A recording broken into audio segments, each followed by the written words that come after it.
하나님 말씀 함께 보겠습니다. 하나님 말씀 열왕기상 19장 11절부터 13절입니다. 열왕기상 19장 11절부터 13절. 네, 한 목소리로 같이 읽겠습니다. 시작. 여호와께서 이르시되 너는 나가서 여호와 앞에서 산에 서라 하시더니 여호와께서 지나가시는데 여호와 앞에 크고 강한 바람이 산을 가르고 바위를 부수나 바람 가운데에 여호와께서 계시지 아니하며 바람 후에 지진이 있으나 지진 가운데서도 여호와께서 계시지 아니하며 또 지진 후에 불이 있으나 불 가운데서도 여호와께서 계시지 아니하더니 불 후에 세미한 소리가 있는지라 엘리야가 듣고 겉옷으로 얼굴을 가리고 나가 굴 어귀에 서매 소리가 그에게 임하여 이르시되 엘리야야 네가 어찌하여 여기 있느냐. 아멘. 오늘 아침에 오전에 잠깐 저희 옆에 광교산에 등반을 했어요. 그래서 사진 한 장을 찍었는데 여러분들한테 좀 함께 나누고 싶어요. 사진을 보시면요, 무엇을 의미하는 사진일까요, 저게? 예, 저 길이 이제 제가 등산을 하는 길인데 아직 겨울인 것 같아요, 그죠? 새싹이 하나도 없어요. 그러니까 그냥 갈색깔만 있더라고요. 파란 색깔이 하나도 없고. 그런데 그런 생각이 드는 거예요. 이제 봄이고 이 나무에서 새싹이 나겠지? 그리고 이곳에는 파릇파릇하게 새싹이 나고 여름에는 울창한 숲이 되겠지? 이런 생각이 갑자기 드는 거예요. 그러면서 좀 주책 맞지만 내 마음에도 봄이 오겠지? 이런 생각이 들었어요. 왜냐면 지금 겨울을 지나고 있거든요. 너무 걱정하지 않을게요. 이제 뭐 사람의 인생에 맨날 봄, 여름, 가을, 겨울 맨날 지나잖아요. 네, 지금 겨울 지나고 있는데 봄이 오겠지? 내 마음에도 새싹이 나겠지? 이런 생각이 들었어요. 그러면서 오늘 말씀을 전하는 이 자리에 앉아있는 우리 성도님들 생각이 좀 났어요. 그래서 우리 성도님들도 내 마음처럼 봄이 왔으면 좋겠다. 새싹이 좀 났으면 좋겠다. 그런 마음이 들었어요. 이게 주님 주신 마음이었던 것 같아요. 혹시 내가 아직 겨울이다. 내 마음이 아직 다 갈라져 있고 메마르다. 걱정하지 마세요. 주님이 오늘 이 예배에 그리고 여러분들의 삶에 단비를 내리시고 싹이 나게 하실 거예요. 곧 봄이 올 거예요. 그냥 기다리시면 돼요. 주님 바라보면서. 그러면 그 봄을 주실 것을 믿습니다. 설교 시작할게요. PPT 하나 볼까요? 로렌스 형제가 이런 말을 했습니다. 함께 읽어볼게요. 시작. 가장 달콤한 삶은 하나님과 끊임없이 대화하며 사는 삶이다. 제가 읽어볼게요. 가장 달콤한 삶은 하나님과 끊임없이 대화하며 사는 삶이다. 여러분, 하나님 어떤 분이실까요? 하나님은 말씀하시는 하나님이세요. 하나님이 여러 성품들이 있는데 하나님 말씀을 하세요. 언제요? 매일, 매 순간 끊임없이 말씀하세요. 제가 우리 하나님 수다쟁이인 것 같다, 그런 생각도 들었어요. 하나님은 수다쟁이처럼 우리와 대화하기를 원하세요. 여러분, 사람이 대화가 없으면 어떻게 될까요? 친해질 수 없겠죠. 또 여러 가지 작은 일도 오해가 생길 수 있겠죠. 남편이 집에서 말이 없는 분들이 계실 거예요. 어떻습니까? 아내 되신 분들. 나한테 관심이 없는 것 같고 사랑하지 않는 것 같고 무슨 근심 걱정이 있는 것 같고 좀 가끔씩 답답하게 이렇게 느껴질 겁니다. 제가 저희 아내를 21살에 만났거든요. 저희 아내가 20살이었고 정말 어린 나이에 만나서 이렇게 연애를 하는데 저는 어렸을 때도 고민이 참 많았어요. 그래서 생각은 많았는데 말은 많이 안 했거든요. 저희 아내가 어느 날 저에게 그러는 거예요. 오빠 나 사랑해? 좀 소름이 좀 돋는데 오빠 나 사랑해? 이러는 거예요. 제가 만나도 말도 되게 적고 표현도 잘 안 하고 그렇게 지내니까 정말 이 사람이 날 사랑하는 건가? 좀 의심이 됐나 봐요. 나는 진짜 사랑하는데 말을 안 하니까 모르는 거더라고요. 지금은 많이 표현하고 살고 있습니다. 여러분 하나님도 그러실 거라고 생각이 들어요. 하나님은 우리와 시시콜콜한 얘기까지 다 나누기를 원하세요. 그렇게 달콤하게 살기를 원하세요. 여러분 하나님과 어떻게 살고 계세요?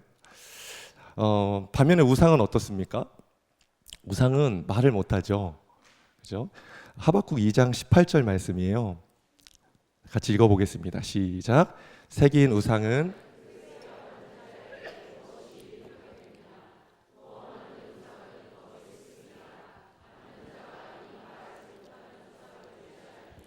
무엇이 유익하겠느냐. 말하지 못하는 우상을 의지해서 너희에게 뭐가 유익하겠냐.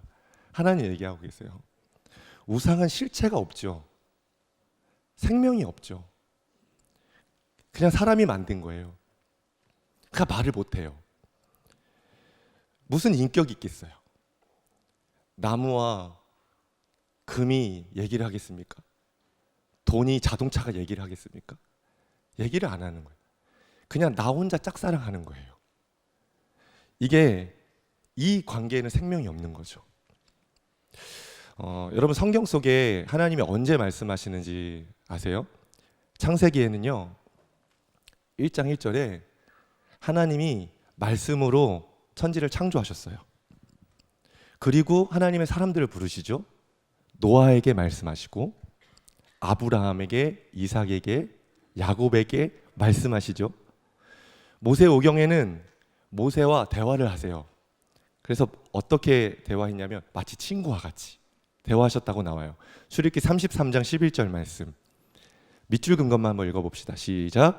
사람이 자기의 친구와 이야기하면 같이 여호와께서 모세와 대만하여 말씀하시며 하나님께서 모세와 어떻게 말씀하셨냐면 대면하여 친구와 같이 이야기하셨대요.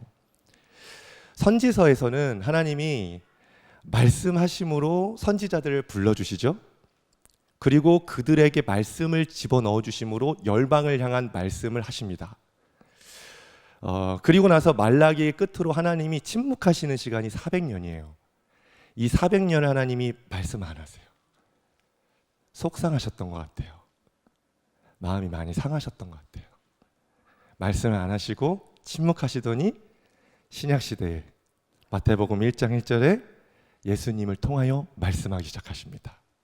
그리고 예수님과 대화하시고요. 여러분 하나님은 왜 말씀하실까요? 우리 아버지시기 때문이에요. 우리에게 좋은 걸 주고 싶으시거든요.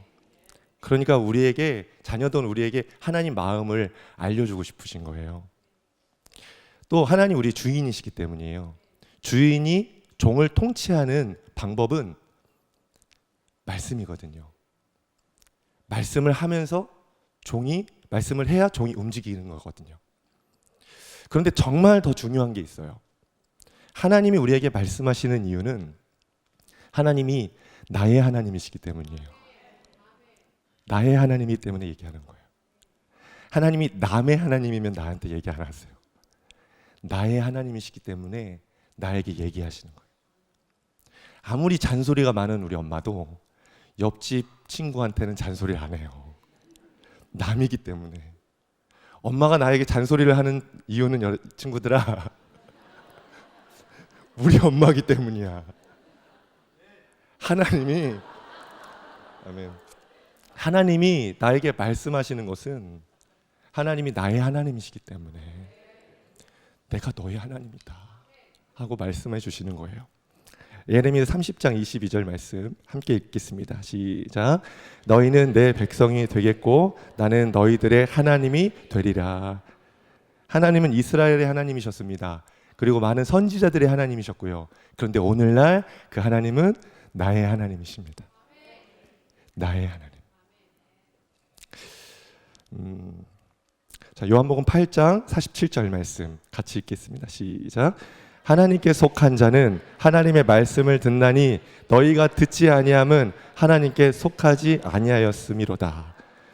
우리가 하나님께 속했는지 안 속했는지 무엇으로 구별할 수 있냐면 하나님의 말씀을 듣느냐 아니냐, 이것으로 구분할 수 있는 거예요. 요한복음 10장 27절 시작. 내 양은 내 음성을 들으며 나는 그들을 알며 그들은 나를 따르느니라. 내가 주님의 양인지 아닌지 구별하는 것은 내가 지금 주님의 음성을 듣고 있느냐 아니냐로 판별이 되는 거예요. 여러분, 하나님께 속한 자이고 하나님의 양이 되셨죠? 그러실 거라고 믿습니다. 여러분, 신앙생활은, 신앙이라는 것은 어떤 행위가 아니에요. 성경 읽고 예배 가고 봉사하고 이 행위가 신앙생활이 아닙니다. 신앙은 관계입니다. 하나님과 끊임없이 달콤하게 대화하는 것이 신앙이에요. 성경을 보고 예배를 나오지만 하나님과 대화가 없고 하나님의 말씀을 듣지 못하고 가면은 그건 종교인 거예요. 형식인 겁니다. 하나님이 나의 하나님이 아니라 남의 하나님인 거죠. 여러분, 많은 사람들이 하나님의 말씀을 생각보다 못 듣습니다. 아니, 못 듣는 게 아니라 듣고 싶은 관심이 없는 것 같아요. 이게 영적인 것이지만 사실 표면적으로도 나타나요. 생활하는 것을 보면은 내가 하나님의 말씀을 정말 듣고자 하는 마음을 갖고 살아가느냐 어떻게 구별할 수 있냐면요, 5가지만 짧게 나눠볼게요. 첫 번째는 하나님의 말씀을 안 듣고자 하는 사람들은 성경을 안 읽어요. 성경은 하나님 말씀 그 자체잖아요. 그러니까 성경을 안 읽으면 하나님의 말씀을 들을 수가 없어요. 성경을 읽어도요, 기록된 말씀이 있고 이것이 나에게 살아있는 말씀이 있어요. 근데 말씀을 읽을 경우에 읽을 때에 기록된 말씀에서 그냥 기록된 말씀만 읽고 성경을 덮어버리는 사람들이 있어요. 나에게 살아있는 하나님의 말씀으로 듣지 않고 덮어버려요. 그것은 하나님의 말씀을 듣고자 하는 마음이 없는 거예요. 하나님의 말씀이 머리에만 쌓이는 거죠. 하나님의 말씀은 머리에서 가슴으로 내려와야 합니다. 조정민 목사님이 그런 말씀하셨어요.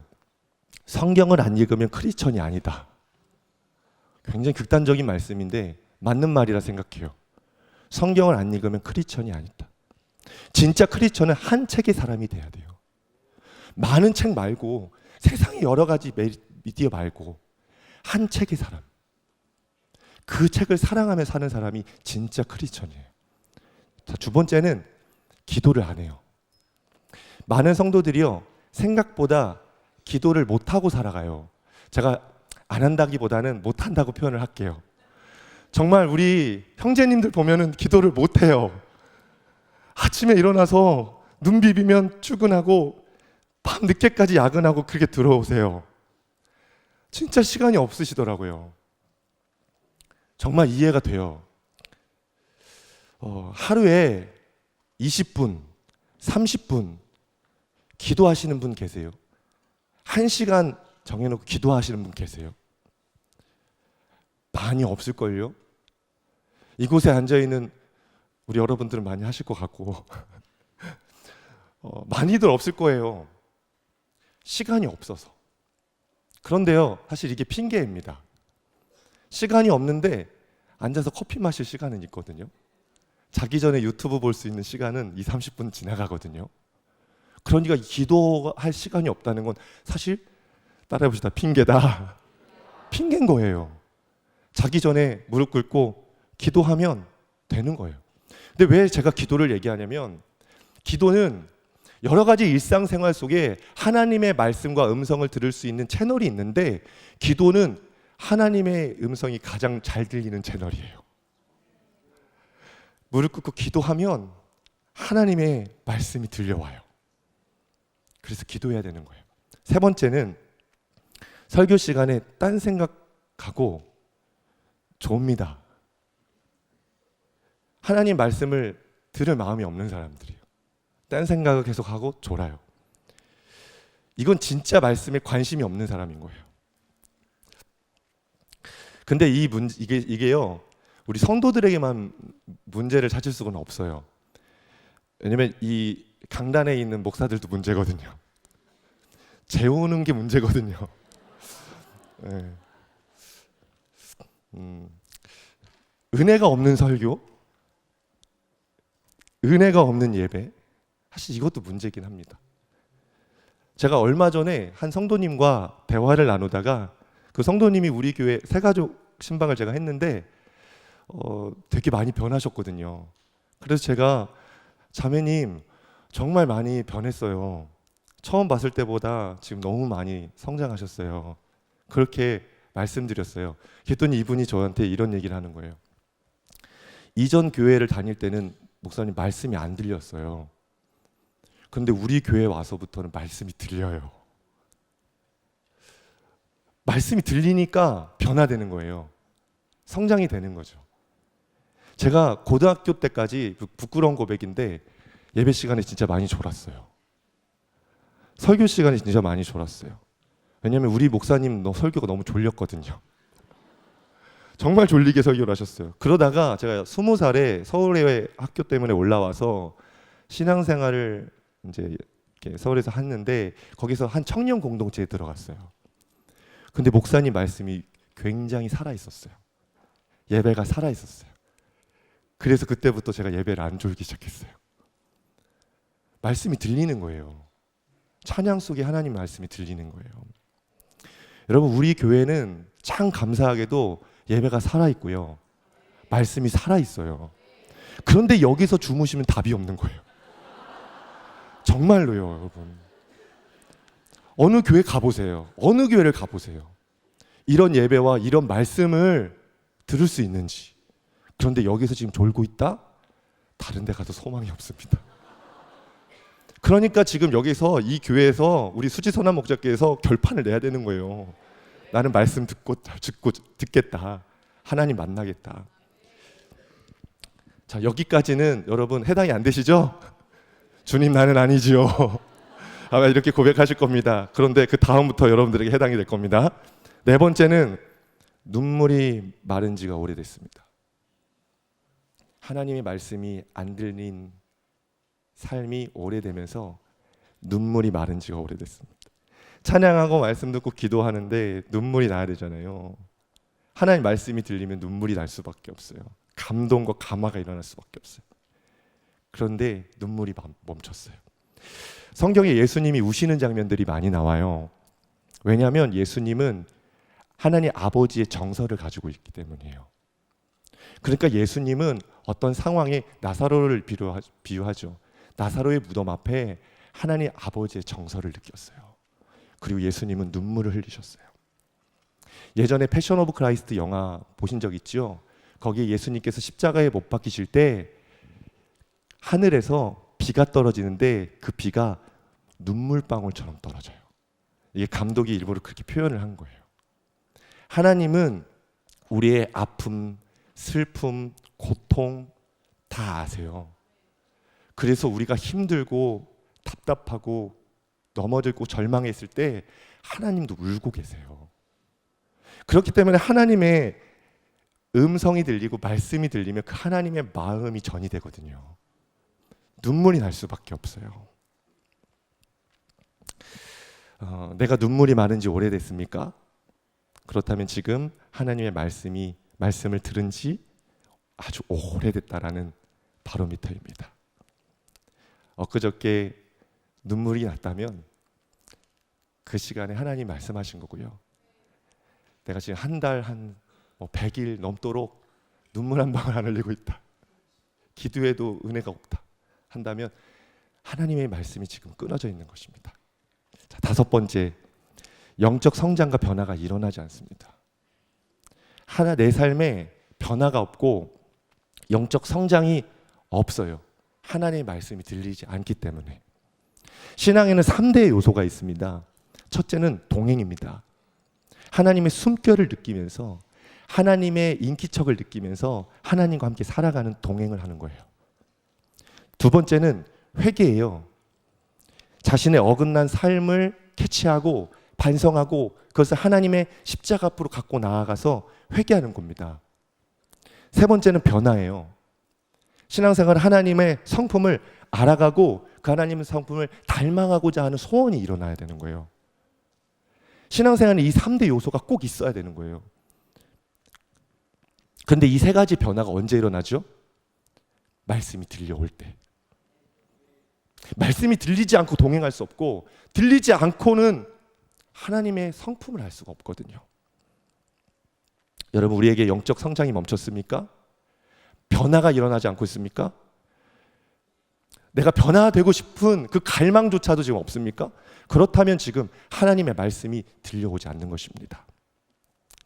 많은 신앙인들이 경건의 모양은 가지고 있는데 경건의 능력을 상실해 버렸습니다. 성경은 읽지만 하나님의 음성을 듣지 못합니다. 설교 시간에 앉아 있지만 하나님의 음성을 듣지 못합니다. 목회자의 설교는 듣지요. 하나님의 음성은 못 들어요. 찬양은 해요. 근데 의미 없는 외침으로만 부르짖습니다. 많은 성도들이 그렇게 말씀을 듣고 설교를 듣고 기도를 하고 찬양을 하고 돌아가지만 하나님의 말씀을 내 심령이 듣지 못한 채 그냥 교회 예배당을 떠납니다. 그렇게 하루, 이틀, 3일 반복되다 보면 우리의 영혼이 죽는 거예요. 우리의 영혼은 죽을 수밖에 없습니다. 여러분, 우리는 하나님의 음성이 들려와야 합니다. 그분의 말씀이 들려와야 돼요. 찬양을 할 때도 그 한 소절이 하나님의 음성으로 들려와야 돼요. 성경을 읽을 때도 그 한 절이 나를 향한 하나님의 그 애타는 마음으로 들려와야 되는 겁니다. 목사님이 설교를 할 때 다 아는 내용이야가 아니라 그 가운데 하나님 나에게 무슨 말씀을 하시는지를 듣고자 하는 거예요. 그때 하나님이 말씀하십니다. 그때 우리의 예배는 성공한 예배가 되는 것입니다. 여러분, 우리는 하나님의 말씀을 들은 자 되기를, 듣고 살아가는 자 되기를 간절히 축복합니다. 그렇다면 어떻게 하나님은 우리에게 말씀하실까 하는 겁니다. 저는 이것을 여러분들과 함께 나누기 위해서 성경의 한 인물이 생각났습니다. 이것을 나누고 싶습니다. 그 사람은 예레미야입니다. 예레미야는 능력의 선지자였습니다. 그가 얼마나 능력이 많고 그의 제자들이 그것을 얼마나 사모했는지 엘리사가 갑절의 능력을 나에게 주세요, 이렇게 고백을 하잖아요. 엘리야는 능력이 많았어요. 근데 여러분, 사실 이 엘리야의 능력은 누구의 능력이에요? 하나님의 능력이었어요. 엘리야의 사역 속에 하나님은 당신의 능력을 나타내어 주셨어요. 그 능력을 나타내시는 이유가 무엇이었을까요? 그 능력 속에 하나님이 현현하시기 위해서. 좀 신학적인 용어긴 한데요, 임재를 얘기해요. 임재하시고 현현하시기 위해서, 말씀하시기 위해서 그 엘리야의 사역 속에 하나님이 날마다 기적과 이적의 역사들을 나타내시고 당신을 계시하셨어요. 어떤 능력과 기적들이 나타났는지를 볼까요? 어느 날 하나님께서 엘리야에게 그리시네가로 가라는 거예요. 엘리야가 순종해서 그리시네가를 가죠. 그곳에서 머무르라는 겁니다. 제가 몇 년 전에 요르단을 가서 그리시네가를 가본 적이 있어요. 성지순례로는 갈 수 없는 곳인데 선교사님께서 데리고 가셨어요. 그 그리시네가를 가는데 저는 선교사님이 우리를 어떻게 할 줄 알고 너무 음침하고 골짜기 같은 데로 계속 데리고 들어가는 거예요. 그냥 그 자체만으로 무서워요. 그 산골짜기, 그 깊은 은밀한 곳으로 계속 들어가시는 거예요. 근데 그곳에 들어갔는데 정말 쫄쫄쫄쫄 흐르는 냇물이 있더라고요. 선교사님이 저희 그러는 거예요. 여기가 그리시네가입니다. 엘리야가 여기서 머물렀습니다. 그러시는 거예요. 근데 그곳에 먹을 게 어디 있겠습니까? 그런데 하나님이 어떻게 하셨다고요? 자, 열왕기상 17장 5절에서 6절 함께 읽겠습니다. 시작. 그가 여호와의 말씀과 같이 하여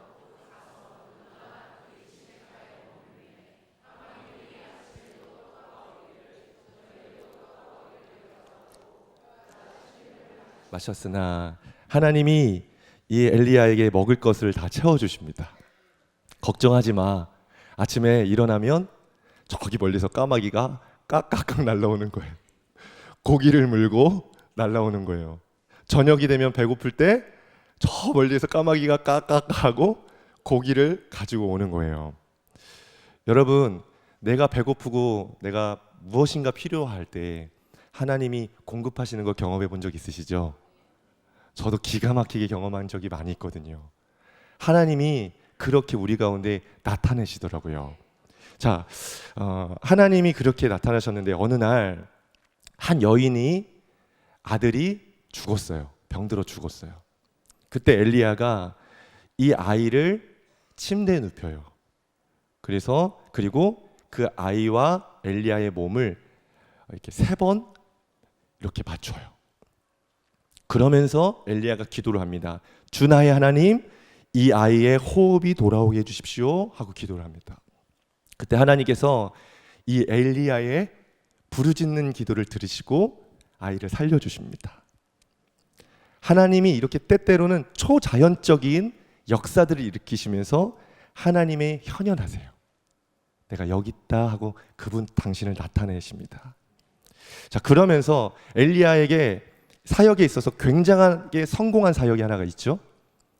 무엇인지 다 짐작하시죠? 아합과 이세벨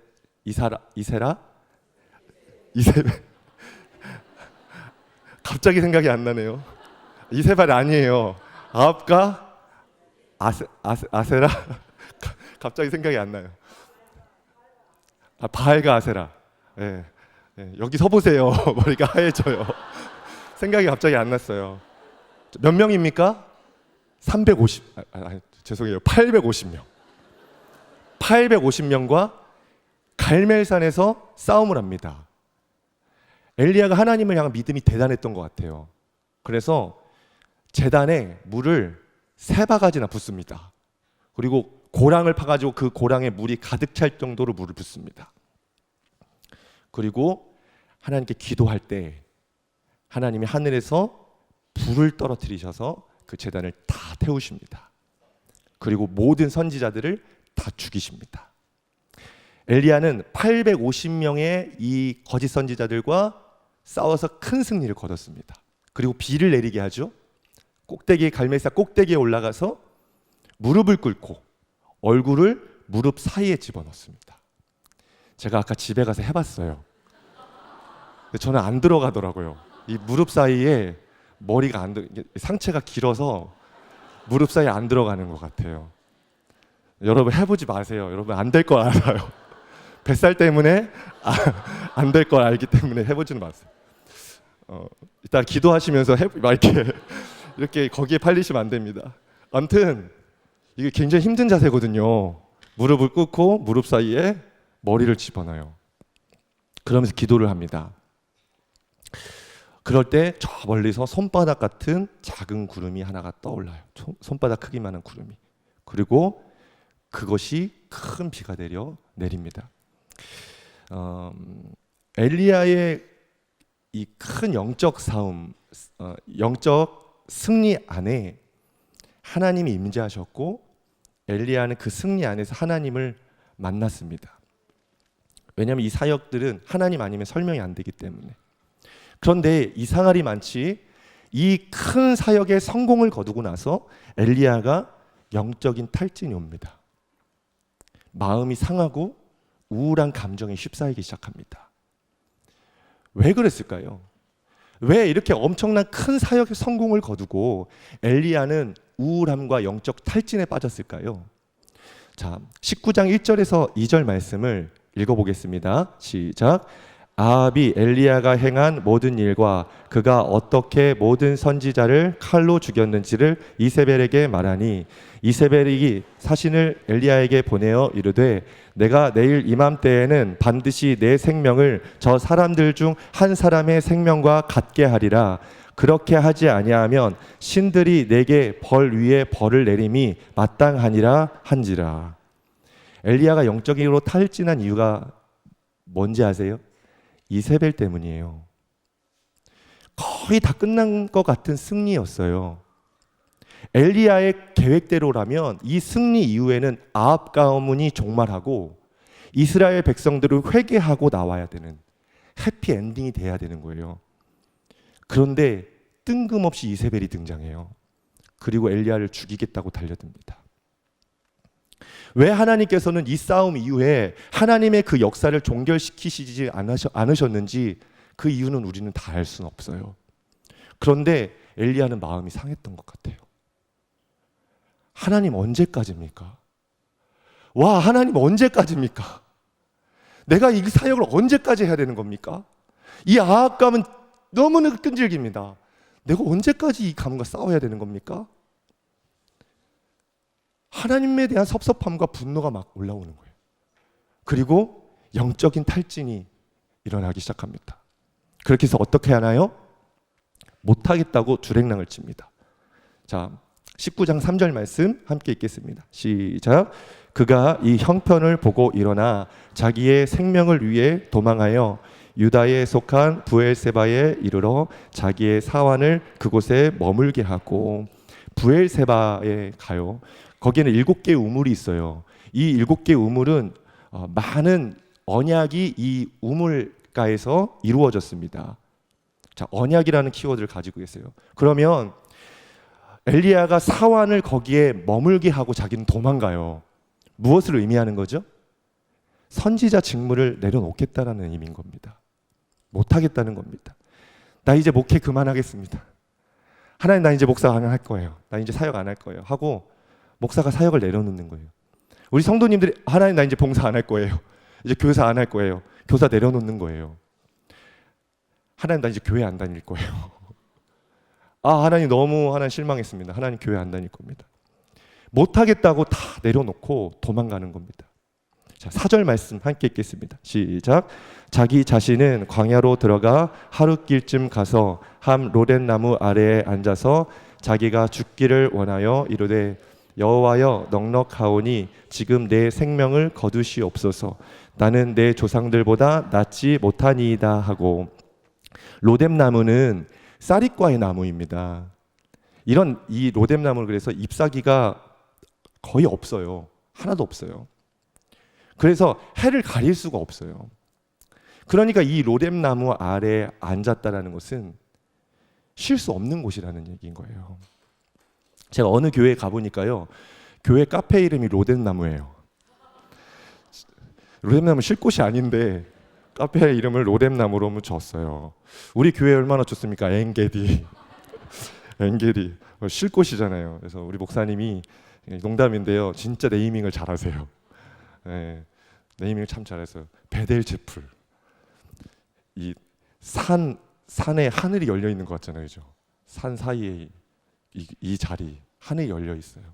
베델 제풀. 글로리홀만 가면 하나님의 영광이 나타나죠. 글로리홀, 브릿지, 누브렌치. 너무 이름 잘 지어서 블레싱. 목사님 진짜 이름을 잘 지세요. 나중에 개척 나갈 때 목사님께 이름을 달라고 해야 될 것 같아요. 아무튼 로뎀 나무 아래에 앉았다는 거, 이것은 쉴 곳이 아니라는 얘기입니다. 그러니까 즉 뭡니까? 떼양볕에 그냥 앉아 있다는 겁니다. 그냥 죽겠다는 겁니다. 이세벨에게 죽을 수는 없으니까 거기 앉아서, 하나님, 나 죽여주세요. 그냥 하나님, 나 그냥 죽여주세요. 내 생명을 가져가 주세요. 얼마나 마음이 지치고 탈진이 되고 일어날 힘이 없는지 그 마음이 느껴집니다. 자, 5절 6절 말씀 같이 읽겠습니다. 시작.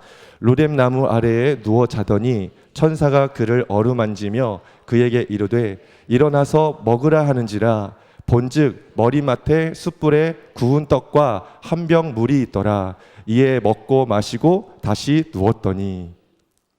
하나님이 천사를 보내서 그를 어루만지시죠. 그리고 떡과 물을 주십니다. 저도 어제 낙심한 한 형제님에게 전화를 하고 그냥 이런저런 얘기를 하는데, 뭐 정답 같은 얘기를 굳이 할 필요는 없잖아요. 다 아니까. 그래서 그냥 듣고 그냥 이렇게 몇 마디 하고 전화를 끊었어요. 근데 오늘 이 말씀이 생각나는 거예요. 고기를 줘야 되겠다. 그래서 바로 치킨 쿠폰을 바로 싸드렸어요. 바라기는 그거라도 먹고 좀 다시 마음이 회복돼서 교회를 좀 나왔으면 좋겠습니다. 어쨌든 엘리야가 하나님이 주신 이 물과 고기를 먹어요. 그런데 어떻게 하죠? 다시 누워요. 엘리야는 일어날 힘이 없었습니다. 영적 탈진이 온 거고 완전히 하나님께 삐진 상태인 겁니다. 그래서 하나님은 한 번 더 천사를 통하여 먹게 하십니다. 그때 엘리야가 일어나요. 그리고 엘리야가 일어나서 어디로 가죠? 자, 8절 말씀입니다. 자, 시작. 이에 일어나 먹고 마시고 그 음식물의 힘을 의지하여 40주 40야를 가서 하나님의 산 호렙에 이르니라. 자, 부엘세바에서 호렙까지 가요. 이 거리는요 350km 정도 됩니다. 사람이 하루에 걸을 수 있는 거리가요 약 30에서 40km입니다. 그러면 적어도 열흘에서 13일, 10일에서 13일 정도면은 도착할 수 있는 겁니다. 근데 이 거리를 하루에 40km 걸려면 쉬지 않고 힘차게 걸어가야 돼요. 빠른 속도로. 그래야 도착할 수 있어요. 그런데 지금 40일이 걸렸다는 겁니다. 즉 무슨 얘기죠? 천천히 어슬렁 걸어갔다는 거예요. 어깨가 축 처져서 많은 고민에 휩싸여서 한쪽 어깨, 한쪽 머리를 한쪽으로 숙이고 터벅 그렇게 40일을 호렙산으로 간 겁니다. 근데 여러분 질문을 하겠습니다. 왜 호렙산으로 갔을까요? 호렙산에 집이 있었을까요? 아니면 그 호렙산에서 죽으려고 간 걸까요? 왜 40주 40야를 40일이나 걸리는 그 거리를 걸어서 힘도 없는데 왜 거기를 갔을까요? 여러분 호렙산이 어떤 산이에요? 신의 산이에요. 이곳은 이스라엘 백성들에게 깊은 영적 의미가 있는 곳입니다. 왜냐하면 이곳에서 모세와 이스라엘 백성들이 하나님을 만난 곳이기 때문이에요. 하나님이 백성들에게 모세에게 현현하시고 임재하신 그곳이기 때문이에요. 자, 출애굽기 33장을 보면 하나님 모세에게 어떻게 임재하시는지가 볼 수 있습니다. 제가 읽어보겠습니다. 모세가 이르되 원하건대 주의 영광을 내게 보이소서. 여호와께서 이르시되 내가 내 모든 선한 것을 내 앞으로 지나가게 하고 여호와의 이름을 내 앞에 선포하리라. 나는 은혜 베풀 자에게 은혜를 베풀고 긍휼히 여길 자에게 긍휼을 베푸느니라. 또 이르시되 네가 내 얼굴을 보지 못하리니 나를 보고 살 자가 없음이라. 여호와께서 또 이르시기를 보라 내 곁에 한 장소가 있으니 너는 그 반석 위에 서라. 내 영광이 지나갈 때에 내가 너를 반석 틈에 두고 내가 지나가도록 내 손으로 너를 덮었다가 손을 거두리니 네가 내 등을 볼 것이요 얼굴은 보지 못하리라. 모세는 주여 원합니다. 주의 영광을 내게 보여주십시오 라고 기도하거든요. 여기서 영광이라는 건 하나님의 얼굴을 얘기해요. 하나님의 얼굴을 보고 싶습니다. 얼굴을 보여주세요. 그때 하나님께서는 이 모세를 호렙산 바위 틈에 두세요. 그리고 내 얼굴을 보면 넌 죽을 수 있으니 내 등을 너에게 보여주겠다 하시며 하나님의 등을 보여주십니다. 자, 이것을 보면 엘리야가 왜 호렙산에 갔는지 이해가 되죠. 엘리야는 모세처럼 이스라엘 백성들처럼 하나님을 보고 싶었던 겁니다.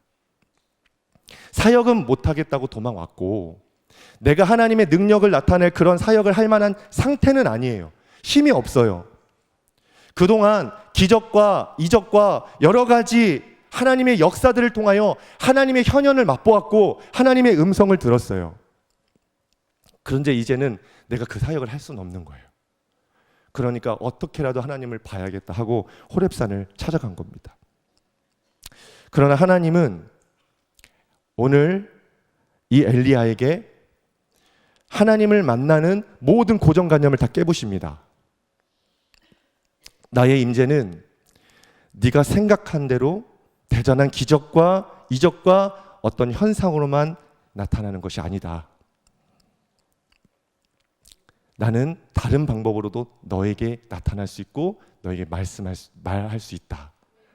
이것을 하나님이 가르쳐 주고 싶으셨던 거예요. 자, 그래서 13절, 11절, 13절 함께 읽어보겠습니다. 시작.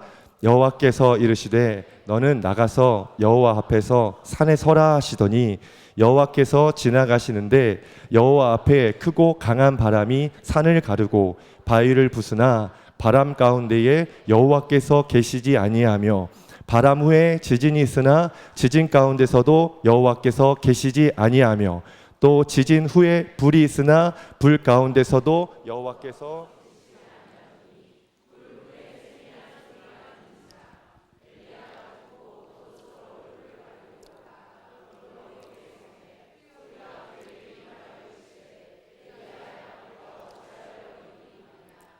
예. 바람이 일어나줍니다. 바람이 지난 후에 지진이 일어나요. 근데 바람에도 지진에도 하나님이 안 계세요. 그리고 불이 지나가요. 근데 불이 임해도 그곳에 하나님이 안 계세요. 바람, 지진, 불은 하나님의 강력한 임재 현상입니다. 구약에서 주님이 오시는 사인이고 주님이 말씀하시는 사인입니다. 그래서 구름기둥과 불기둥으로 이스라엘을 인도하셨고 때로는 하나님께서 강한 진동과 지진으로 하나님이 임재하셨습니다. 엘리야의 사역 속에서도 이 불과 바람이 많이 나옵니다. 엘리야도 이 지진, 불과 바람을 통하여 하나님 많이 본 거예요. 그런데 거기에 하나님이 안 계셨어요.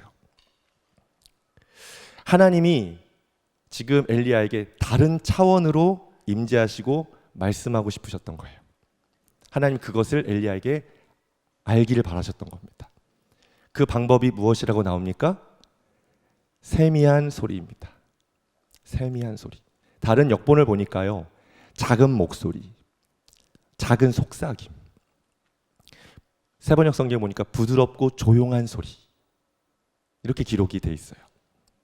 하나님의 말씀이, 하나님의 임재가 조용하고 부드럽고 조용한 소리로 들려왔대요. 여러분 이걸 어떻게 생각하세요? 성경에 어디에도 하나님이 이렇게 부드럽고 조용한 소리로 오신다라는 성경 말씀이 어디 있나요? 저는 못 찾았어요. 있을 수도 있어요. 혹시 찾으면 알려주세요. 근데 거의 없을걸요. 그런데 왜냐하면 대부분 하나님의 임재의 소리, 하나님 말씀하시는 소리는 부드럽고 세미하고 조용한 소리가 아니에요. 우렁차고 시끄럽고 야단법석한 소리였어요. 다윗이 그런 하나님의 소리를 들었거든요. 29장 3절에서 9절 시편 말씀입니다. 제가 읽어볼게요. 여호와의 소리가 물 위에 있도다. 영광의 하나님이 우레소리를 내시니 여호와는 많은 물 위에 계시도다. 여호와의 소리가 힘이 있으며 여호와의 소리가 위엄차도다. 여호와의 소리가 백향목을 꺾으시며 여호와께서 레바논 백향목을 꺾어 부수시도다. 그 나무를 송아지가 같이 뛰게 하시며 레바논과 시론으로 들송아지 같이 뛰게 하시도다. 여호와의 소리가 화염을 가르시도다. 여호와의 소리가 광야를 진동하시며 여호와께서 가데스 광야를 진동시키시도다. 여호와의 소리가 암사슴을 낙태하게 하시고 살림을 맑게 벗기시니 그의 성전에서 그의 모든 것들이 말하기를 영광이라 하더라. 다윗이 경험한 하나님의 음성은 우레소리 같고 많은 물소리 같고 위험차고 그 소리가 화염을 가르고 광야에 진동이 일어나는 것 같은 대단한 소리였습니다. 많은 사람들이 하나님의 음성을 이렇게 듣고 싶어 합니다. 하나님을 이렇게 보고 싶어 합니다. 환상을 보고 싶어 해요. 하나님에게 어떤 하나님의 목소리, 음성을 듣고 싶어 합니다. 누구누구야, 내가 너를 종으로 불렀다. 누구누구야, 너는 가서 이렇게 해라. 하나님이 그렇게 말씀하기를 듣고 싶어 해요. 이런 소리를 듣는 것이 사실 실제로 일어나고 있습니다. 제가 몇 년 전에 우리 교회 성도님 한 분을 신방을 하는데 이 간증을 하시더라고요. 그 간증이 진짜 신비로웠어요. 하나님의 음성을 육신의 그 육의 소리를 들으셨대요. 저한테 거짓말은 하진 않으셨겠죠? 거짓말은 아니었을 거예요. 저한테 얘기를 하는데 그렇게 들으셨대요. 사연이 있었어요. 당시에 아내분은 신실한 크리스천이었고 자신은 안티 크리스천에 술 담배를 다 하는 그렇게 세상에 찌든 사람이었대요. 그런데 어느 날 교회를 가는 문제로 인해서 이 남편분은, 성도님은 교회 가지 말아라 하는데 이 아내분은 나는 교회 가야 된다, 가지 마, 가야 돼 하고 그것 때문에 싸우기 시작한 거예요. 그러다 급기야 이 대화가 안 끝날 것 같으니까 아내분이 모르겠다 하고 현관문을 팍 차고 나가셨어요. 그때 이 성도님이 막 화가 머리끝까지 났는데 그때 담배를 피우고 계셨다는 거예요. 담배를 피우다가 그 담배를 그 털이에 꾹 눌러 끄는데 그 순간 네가 지금 뭘 하고 있느냐 하는 소리가 들렸대요. 근데 이게 어떤 정말 위험 있고 많은 물소리 같기도 하고 되게 굉장히 무겁고 동굴 속의 소리 같기도 하고 뭔가 이렇게 사람이 표현할 수 없는 소리였대요. 근데 단어는 명확했대요. 네가 지금 뭘 하고 있느냐. 그 소리가 돌려옴에 동시에 뭔가 생각 하나가 싹 스쳐 지나갔는데 방금 전에 현관문을 박차고 나간 아내가 교통사고를 당해서 죽는 환상이 확 보인 거예요. 그래서 이분이 일어나서 뛰쳐나가서 아내를 붙잡았어요. 그리고 무릎을 꿇고 미안하다고. 그리고 그 다음부터 이 성도님이 하나님께 나와서 회개하고 주님께 돌아왔대요. 실제로 경험을 하셨다고 하니까 저는 믿어줬어요. 그냥 여러분 믿어주실 수 있죠? 하나님은 때로는 그렇게 육신의 그 음성으로 말씀하기도 해요. 그런데 이런 경우는 정말 특별합니다. 여러분, 하나님이 매일 우리에게 이렇게 말씀하신다 생각해 보세요. 이 심장 떨려서 살 수 있겠어요? 이게 일생생활이 되겠습니까? 다 때려치고 신학교 가셔야 되고 하셔야죠. 우리는 엘리야 같은 고정관념을 갖고 있단 말이에요. 하나님을 어떤 기적과 어떤 환상과 어떤 우렁찬 소리로, 육신의 소리로 듣고 만나고 체험하고자 하는 고정관념을 가지고 있단 말이에요. 그런데 여러분 기억하십시오. 오늘 하나님이 그것을 깨게 하시는 거예요. 하나님이 부드럽고 조용한 속삭임으로 우리에게 말씀하세요. 그리고 내가 여기 있다, 내가 지금 너와 함께 있다 말씀하세요. 그 하나님의 임재를 경험하며 살아가는 거예요. 제가 며칠 전에 우연히 유기성 목사님 설교를 들었는데 위즈 지저스 집회에서 하신 설교 같았어요. 감신대 채플의 설교를 하셨는데 회중을 보니까 다 젊은 학생들인 거예요. 그러니까 감신대 신학기에 감신대 신학생들이었던 것 같아요. 유 목사님이 설교를 그런 메시지를 전하시더라고요. 하나님을 만나야 된다. 아무튼 하나님을 안 만나고 신학교에 온 친구들은 하나님을 떠나니까 그런 말씀을 하신 것 같아요. 그러면서 이런 질문 하나를 던지시더라고요. 이사야가 성전에서 하나님이 보좌에 앉아 계신 것을 이사야가 보았다. 그것과 예수 그리스도께서 성령으로 우리 가운데 이 더러운 마음에 내주하신 것과 어떤 게 더 기적이냐? 너희는 어떤 것이 더 원하냐? 라고 물어보시는 거예요. 여러분 뭘 원하세요? 이사야처럼 성전에 하나님의 그 환상을 보고 싶으세요? 아니면 하나님이 여러분들 안에 거하시는 걸 원하세요? 둘 중에 하나만 선택하라면 다음 두 번째잖아요. 그러니까 우리는 이사야보다 더 놀라운 하나님의 은혜를 받은 거예요. 그 안에 내주하시는 그 하나님이 지금도 말씀하시고 지금도 내가 여기 있다라고 가르쳐 주시는 거예요.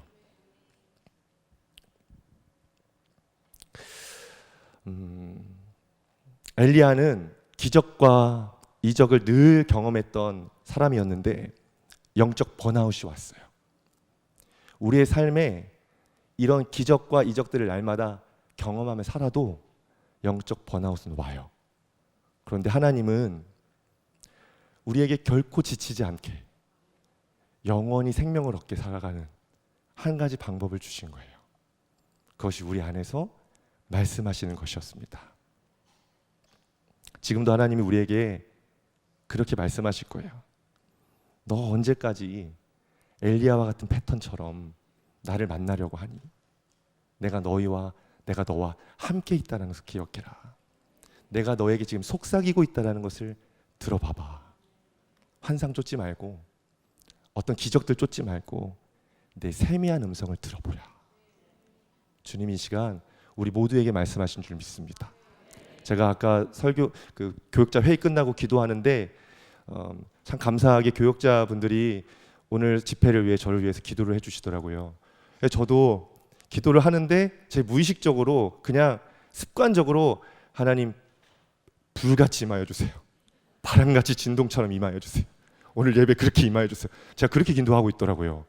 근데 아니지, 하나님이 아니라고 하시는 거예요. 너 맨날 그것만 구하냐?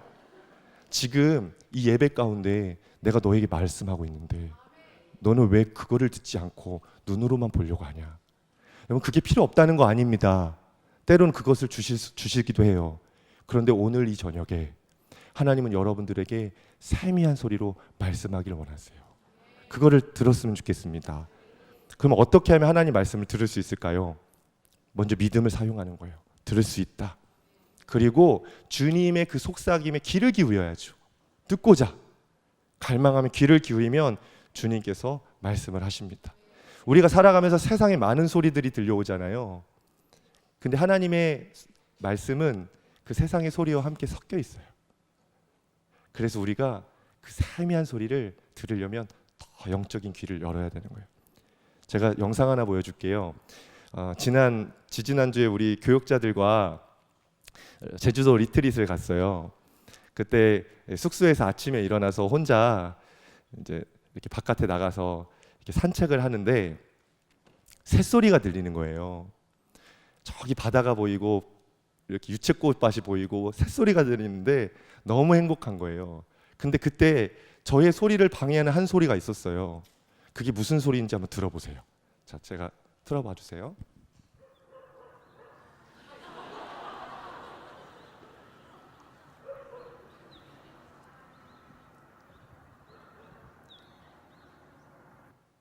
제가 새소리를 계속 듣고 있는데 계속 이 개가 왈왈왈 거리는 거예요.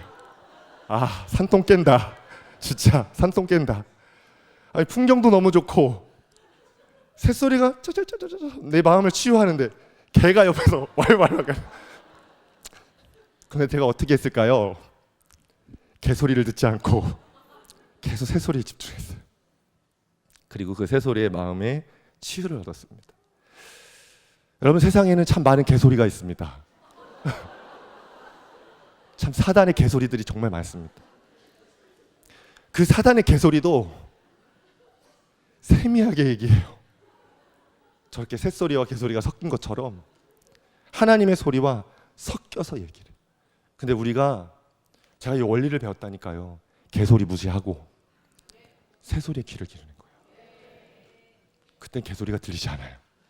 여러분의 세상에 살아가면서 여러분에게 하는 세상 개소리들, 사단의 그 개소리들, 여러분 듣지 마세요. 귀 닫아버리세요. 하나님의 말씀만 듣고자 귀를 여시란 말이에요.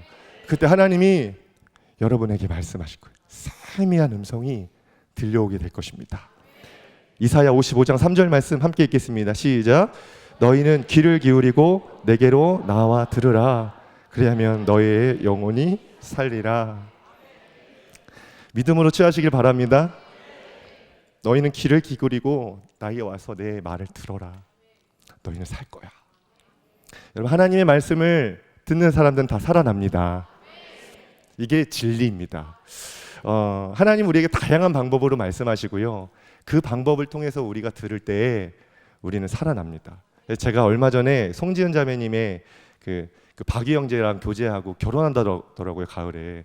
이 자매님의 간증 영상을 보게 됐어요. 자매가 어떻게 하나님을 만났고 어떻게 말씀을 듣고 변화됐는지 감동이 되더라고요. 조금 길긴 한데요. 금요일 저녁이니까 좀 여유 있게 좀 보고 기도했으면 좋겠어요. 어렸을 때는 네. 그냥 놀러 교회를 다녔던 것 같아요. 그냥 친구들, 제가 외동딸이다 보니까 형제가 없어서 항상 친구들이랑 어울리고 싶은 마음도 있었고, 예. 그리고 제가 어렸을 때부터 찬양을 하면서 그 성가대를 하면서 예쁜 노래를 부르는 거에 스스로 되게 막 재밌어하고 예. 그런 시간들이 굉장히 흥미로웠던 것 같아요. 어렸을 교회가 때부터. 부흥 많이 했을 것 같아요. 지은 씨 보러. 지은 씨 때문에. 그러다가 그냥 하나님은 내 소원을 들어주시는 분이구나. 맨날 뭐 갖고 싶으면 하나님 이거 갖고 싶어요. 뭐 이거 되게 해주세요. 그렇게 해서 가수가 됐어요. 그러니까 하나님은 빨리 그때까지만 해도 저한테 제가 울면 다 들어주시고 떼쓰면 다 주시고 뭐든지 다 들어주는 아빠 같은 존재였어요. 그래서 하나님이 주신 그 재능과 달란트로 아이돌이 된 거죠. 예. 기도한 대로. 기도한 대로 아이돌 되게 됐어요. 달라고. 예. 그래서 제가 이곳에서 정말 예. 아버지의 그 선함과 아버지의 그런 에너지를 많은 사람들에게 전하고 예. 제가 크리스찬으로서 정말 선한 영향력을 끼치는 가수가 되겠습니다 하고 20살 때 이제 데뷔를 했는데 세상이 너무 화려하고 예쁜 거예요. 예. 막상 데뷔했는데 너무 화려한 것들이 많고 예. 하나님 주의를 지키지 못할 정도로 바쁘고 또. 바쁘고 이런 세상 속에서 살다 보니까 순식간에 하나님을 잊더라고요. 그러다 보니까 하나님께 대한 감사의 마음은 사라지고 이거 어느 정도 내가 한 거 아니야? 내가 열심히 노력해서 다 된 거 아닐까라는 좀 약간 자만심도 들어오고 그러다가 교회를 좀 멀리 하게 됐어요. 예. 그러면서 제가 한 살 한 살 나이가 먹다 보니까 회사의 잘못된 부분이 하나둘씩 눈에 들어오더라고요. 그러니까 제 상식선에서 이해가 안 가는 점들이 계속 발견이 되면서 그때 또 정의감에 불타가지고 내가 여기서 끊어버려야겠다. 내 후배들한테 이것들을 대를 물려주지 말아야겠다. 그래서 소송을 그러니까 법적 분쟁을 시작했어요. 그래요. 힘들었겠다. 기사에 많이 났던 사건이죠. 네. 그러면서 갑자기 이제 하나님을 찾지 않다가 이제 울부짖게 된 거예요. 하나님 저 이게 생각보다 길어지고 너무 힘든 싸움이 될 것 같은데 저 좀 도와주세요 하고 그때부터 이제 새벽 예배를 나가기 시작했어요. 예. 새벽 예배에 나가서 기도하고 예전에는 성경을 사실 알아듣지는 못하는데 개역개정 이런 거 보면 네네. 좀 알아듣기 어렵잖아요. 예.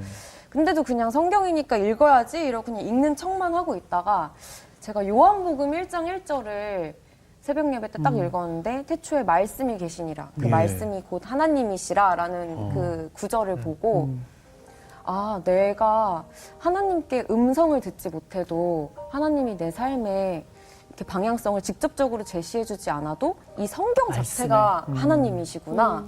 나는 하나님이 너무 궁금하고 하나님이 지금 이 순간 나한테 어떤 말씀을 하고 싶은지 궁금한데 그러려면 이걸 다 읽어야겠구나. 그 생각이 들어서 그때부터 통독을 하기 시작했어요. 하루에 5장씩, 뭐 10장씩 예. 해가지고 통독을 하기 시작했는데 말씀을 읽다 보니까 정말 직접적인 음성이 저한테 들리진 않아도 그 말씀 가운데 저한테 얘기하고 계시는 게 느껴지더라고요. 그러면서 눈물도 나고 뭐 기쁠 때도 있고 속이 시원할 때도 있고 막 그때 하나님을 정말 성경으로 뜨겁게 만났던 것 같아요. 그러면서 하나님은 살아계시는구나. 소속사와 여러 가지 문제 있었던 네. 일이 있었다고 하는데 어때요? 지은 씨도 용서를 하셨나요? 소속사 사장님, 용서하셨어요? 저는 네. 사실 살면서 분노가 많이 없는 편에 속했었어요. 네. 누군가를 미워하는 마음을 가지면 제 자신이 너무 힘들었고 그리고 누군가 나를 그렇게 화나게 하는 일도 많이 없었고 네. 큰 분노를 느껴보지 못했다가 이 분쟁 2년을 겪으면서 제 삶에 있어서 가장 큰 분노와 그 억울함과 이 뭔지 모를 그 뜨거운 감정을 많이 느꼈던 것 같아요. 그래서 많이 울었던 것 같아요. 그 왜냐면 화를 품은 거거든요. 네, 그게. 예. 정말 화병이 난다고 화병, 예, 하잖아요. 맞아요. 누군가를 미워하는 마음을 품고만 있어도 제가 너무 맞아요, 힘든 맞아요. 거예요. 본인이 아프죠. 예. 근데 이미 저는 말씀으로 하나님을 정말 뜨겁게 인격적으로 만난 후인데도 이 분노를 주체할 수 없어서 맞아, 맞아. 사람한테 막 털어놔봤어요. 예. 근데 사람한테 털어놔도 괜히 딴 사람 욕한 것 같고 집에 와서 자는데 마음이 안 편한 거예요. 근데 이 끌어오르는 분노가 멈추지를 않는 거예요. 왜냐면 계속해서 괴롭히니까. 그리고 약간 헛소문을 만들어내고 오해와 그런 것들이 쌓이면서 분쟁은 길어지고 그러면서 제가 문득 성경을 다시 읽기 시작하는데 시편을 읽었어요. 네.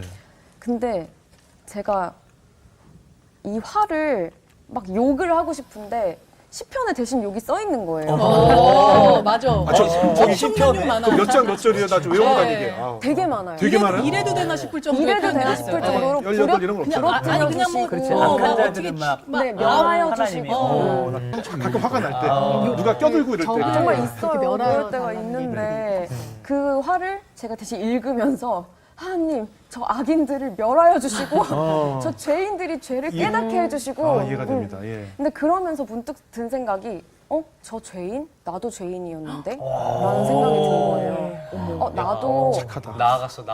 나도 하나님을 부정할 때가 있었고 하나님이 나한테 주시는 사랑 무시할 때가 있었고 나도 어떤 사람을 평가하고 그냥 무작정 싫어했던 적도 있는데 그런 나도 용서해 주시고 지금 품어주신 게 하나님인데 내가 감히 누굴 판단하지? 라는 생각이 들더라고요.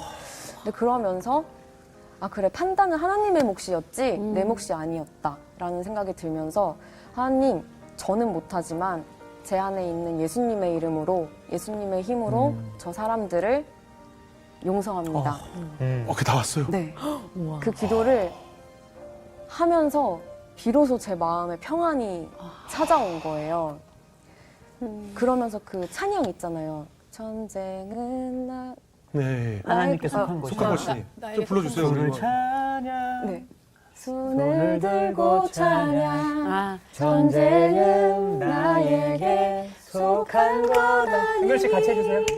주를 찬양. 손을 들고 찬양. 전쟁은 하나님께 속한. 자, 그동안 시청해주신 여러분 진심으로 감사드리고요. 아, 정말. 여러 가지 뭐 예화를 들을 수도 있지만 이 간증이 굉장히 실제적이라는 생각이 들어서 좀 같이 봤어요. 송지은 자매는 하나님을 성경으로 만났고 삶의 인도함을 성경으로 받았습니다. 이 자매에게는 하나님의 세미한 음성은 성경 안에 있었던 거예요. 저는 종종 찬양을 통해서 하나님의 말씀과 음성을 듣습니다. 제가 하동에서 목회할 때 시골 목회가 굉장히 외로웠어요. 그리고 생활도 넉넉하지 않았거든요. 그것보다 더 힘들었던 건 두려움이에요. 시골 목회자의 두려움은 내가 언제까지 이렇게 목회해야 되나 하는 두려움이 있거든요. 그 마음들이 계속 저를 괴롭혔어요. 근데 어느 날 제가 이렇게 운전을 하는데 저도 모르는 사이에 찬양을 제가 부르고 있는 거예요. 근데 이런 찬양이었어요. 내 모습 이대로 사랑하시네. 연약함 이대로 사랑하시네. 주의 날개 아래에 거하는 것 뭐죠? 주의 은혜 안에 임재 안에 거하는 것 나의 가장 큰 소망, 나의 가장 큰 은혜. 주와 함께 동행하는 것. 그냥 혼자 그걸 부르는데 제 안에서 주님이 말씀하시는 거예요. 내가 너의 그 모습 그대로를 사랑하고 있다. 주님의 마음이 느껴지는데 주님이 이 하동에서 목회하는 나에게 바라시는 하나님의 그 소원이 느껴지더라고요. 그 뜻이 느껴지더라고요. 그분의 뜻은 여기서 대단한 사역을 하고 막 사람들 많이 불리고 막 성장시키고 이런 게 아니라 나와 함께 친밀하게 나를 알아갔으면 좋겠다 하는 게 하나님의 뜻이더라고요. 그래서 그때 마음을 정했어요. 더 이상 하나님, 내가 이런 환경적인 부분들로 인해서 마음이 요동치 않겠습니다. 네, 주님이 여기에 있으라고 할 때까지 저는 목표는 하나입니다. 오직 주님과 더 친해지는 겁니다. 주님을 닮아가는 것, 주님과 동행하는 것을 이곳에서 훈련하며 살겠습니다. 그 찬양에 하나님의 뜻을 깨달았어요. 그리고 제가 마음이 정리되고 일어나서 사역할 수 있는 힘을 얻었어요. 올 초에 1월에 청년 연합 컨퍼런스가 있었어요. 그때 제가 첫날에 갔었는데요. 도착하자마자 찬양이 이제 시작되더라고요. 아가파오가 이렇게 올라와서 찬양을 부르는데 베드로의 고백을 불렀어요. 그 찬양을 계속 부르는데 뭐라고 할까요?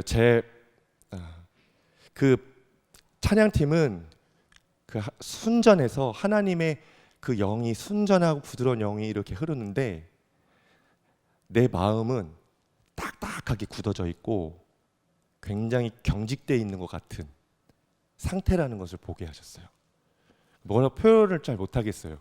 근데 그 자리에 앉아 있는 게 너무 부끄러울 정도로 내가 되게 완고해져 있구나, 이게 느껴지는 거예요. 그러면서 제가 이 부분에 왜 그럴까라는 생각이 들었어요. 작년 한 해 사역을 하면서 제 사역의 실패를 경험하기도 했어요. 관계의 어려움을 겪기도 했고요. 이해할 수 없는 일을 보고 분노와 미움을 갖기도 했어요. 근데 이게 은근히 그때는 괜찮아라고 했는데 이게 마음에 계속 상함이 있었던 것 같아요. 근데 그게 딱딱하게 굳어져 있는 거예요. 그러니까 찬양을 해도 찬양이 안 되는 거예요. 그래서 그때 하나님 내 영을 보게 해주셨잖아요. 그래서 하나님께 그 부분을 갖고 나갔습니다. 하나님, 내가 작년에 이런 일 때문에 내가 많이 지쳐 있는 것 같습니다. 마음이 많이 상해 있는 것 같습니다. 내 이 완고한 마음을 하나님 좀 깨트려 주세요. 그렇게 하나님께 회개하며 좀 간구했어요. 그때 하나님이 제 마음, 제 가슴에 이렇게 하나님이 손으로 이렇게 문질러 주시는 것 같더라고요.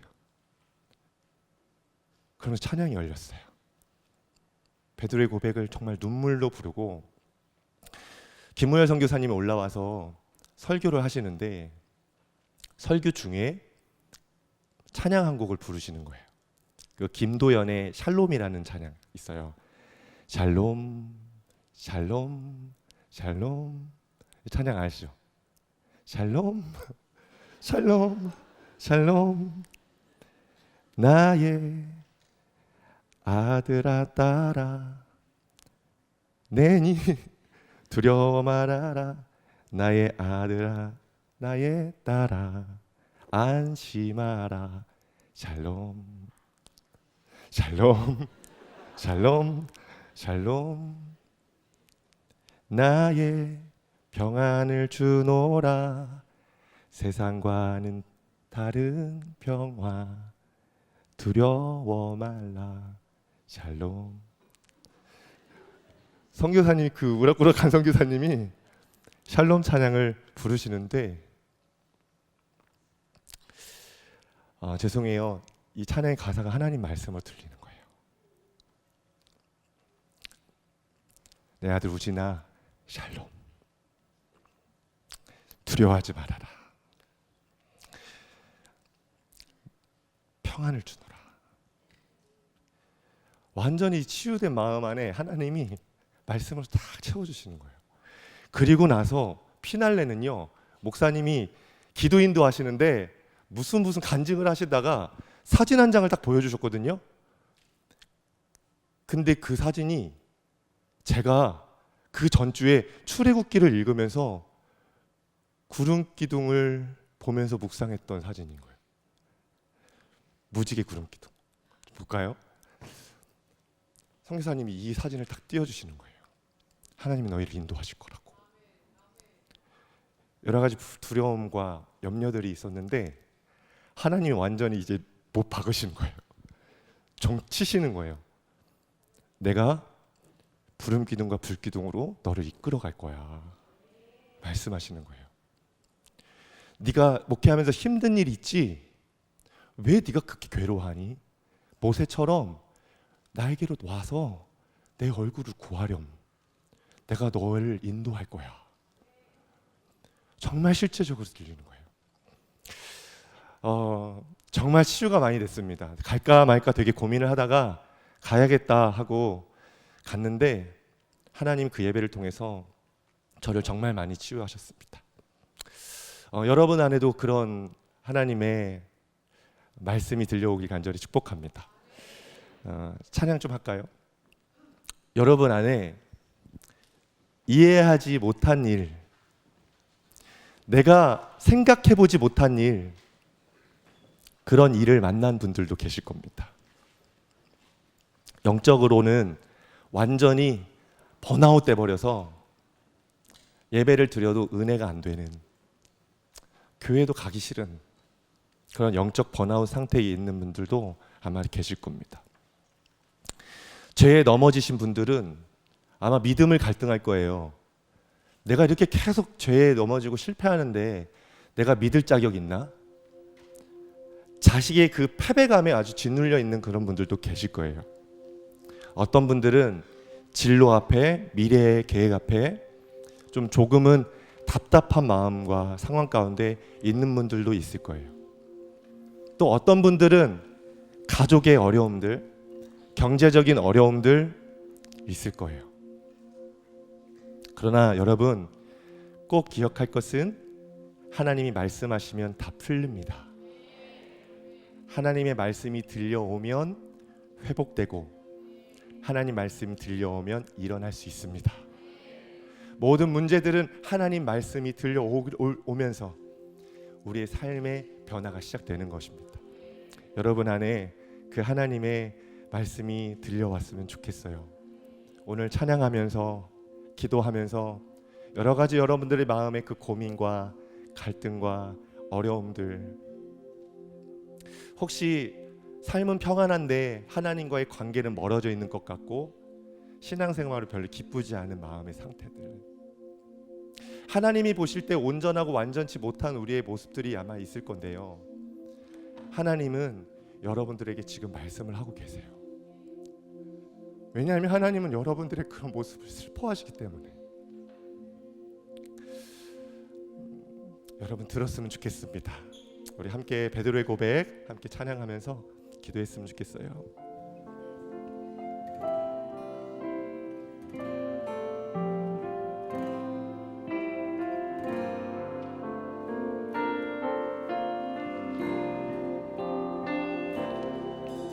내가 가장 후회하지 않으리 예수를 따르느니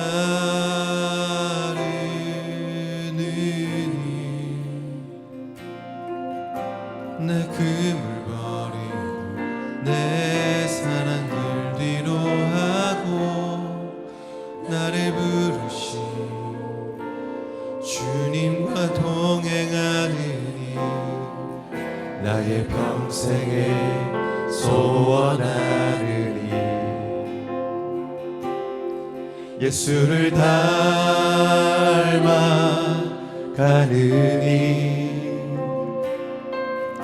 굳은 마음 제하시고 사랑을 가르치신 나의 예수님을 사랑하느니 날 부르심에 감사 날 놓지 않으신 감사 하늘 보좌 버리고 날 사랑하심에 감사 나의 모든 삶을 나의 모든 인생을 예수님과 함께 걷겠습니다.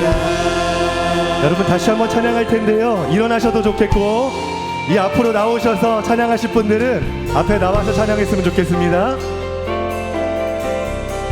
내가 가장 후회하지 않느니 내가 가장 후회하지 않느니 예수를 따르는 일입니다. 예수를 따르느니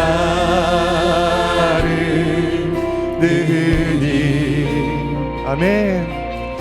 그 금을 버리고 내 사랑을 뒤로 하고 나를 부르신 주님과 동행하느니 나의 평생에 소원하느니 저는 예수님 닮아가는 것입니다. 예수를 닮아가느니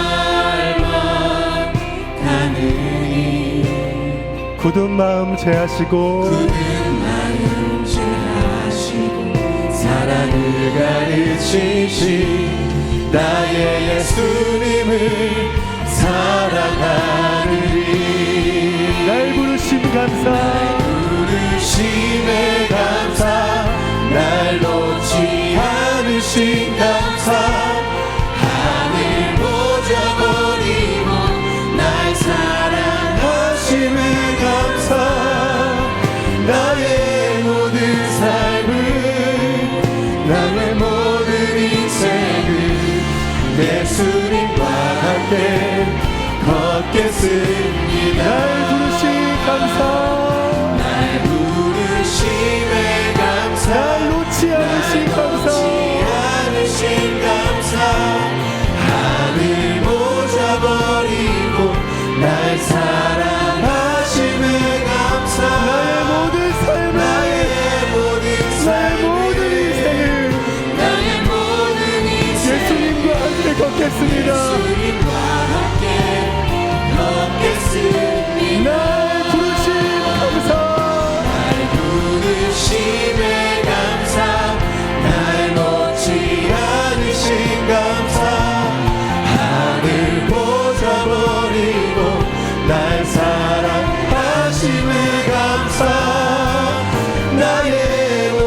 삶을 나의 모든 인생을 예수님과 함께 걷겠습니다.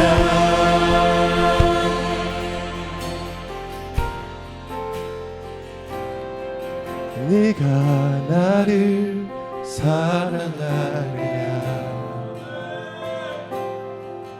네가 나를 사랑하느냐 네가 나를 사랑하느냐 네가 나를 사랑하느냐 네가 나를 사랑하느냐 네가 나를 사랑하느냐 주님이 물으십니다. 네가 나를 사랑하느냐 네가 나를 사랑하느냐 주님 내게 물어보시네 네, 내가 주님 사랑합니다. 내가 주를 사랑합니다 내가 주를 사랑합니다. 내가 주를 사랑하느냐 내가 주를 사랑하느냐 주님, 내가 주님을 사랑합니다. 주님 나를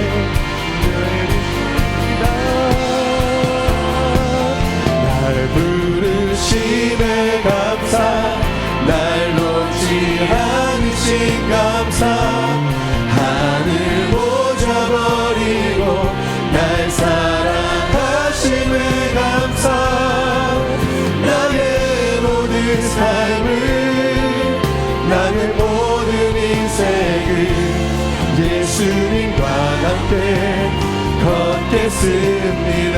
날 부르신 감사, 부르심에 감사 날 놓지 않으신 감사 하늘 보좌 버리고 날 사랑하심을 감사 나의 모든 삶을 나는 모든 인생을 예수님과 함께 걷겠습니다.